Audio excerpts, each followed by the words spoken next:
Hello family, केहन छी अहाँ सब। आशा करै छी नीक है, स्वस्थ है, मस्त है। आइ हम बनाएब धात्री के चटनी। ओहिके लेल पहिले धात्री उबालै लए हम दऽ देलहुँ।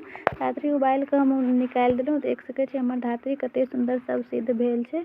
आब एकर जतेक बिच्ची छै ओ बिच्चीके हम हटा देब। ओ सबके हम धात्रीके इकट्ठा कऽ लेब आ बिच्ची सबके हम बाहर फेंक देब। कतेक नीक गलि गेल छै। 4-5 सीटीमे एकदम बढ़िआँ खटमिट्ठीवला भऽ जाइ छै। आब एकरा सबके हम बिच्ची हटा देलहुँ आ धात्री इकट्ठा कऽ लेलहुँ। एकरा हम जे घटनी होइ छै, रही जे होइ छै, रहीसँ हम बढ़िआँसँ मिला लेब। आ ओतेक पेस्ट नहि बनबैके छै, हल्का दरदरा। एक आध गो ओनाहिते खड़ा खड़ा रह देबै आ एक और सबके दरदरा हम कुटि लेलहुँ हँ। एम्हर हम फोरनके लेल हम तेल फोरन दऽ देलहुँ। एतऽ अहाँसब चाहबै तऽ घिओ दऽ सकै छी, मगर हम प्योर सरिसो तेल देलहुँ। आ एतऽ 1-2टा हम जेहन तीखा खेबै ओहि हिसाबसँ अपन सूखल मिरचाइ देबै।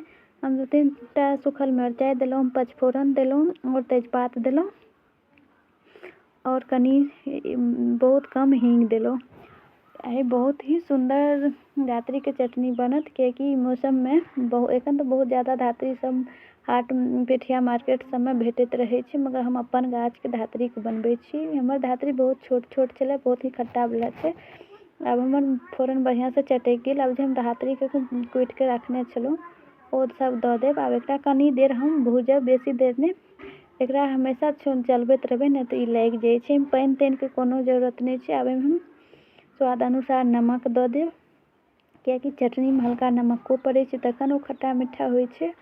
हम नमक दऽ देलहुँ। लागलै हम गुड़ देब, चीनी नहि दऽ कऽ हम गुड़मे चटनी बनाएब, किएकि गुड़के चटनी बहुत ही स्वादिष्ट, बहुत ही स्वदगर बनै छै। आब हम जतेक मीठा खाएब ओहि हिसाबसँ हम चीनी देब, किएकि हमर धात्री कनि बेसी खट्टा छै तऽ ओहि चलते हम बेसी देलहुँ।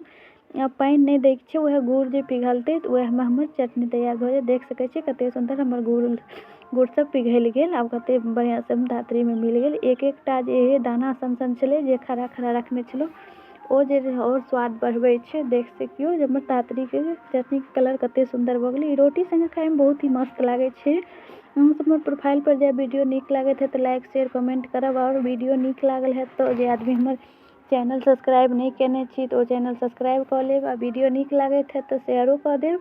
आब हमर चटनी लगभग तैयार भऽ गेल, किएकि एखन तऽ धात्रीके गाछ सब लोकके दलानपर रहै छै तऽ अपन गाछसँ तोड़िके बनेबै तऽ ओ और स्वदगर बनै छै, किएकि अपन गाछके रहै छै।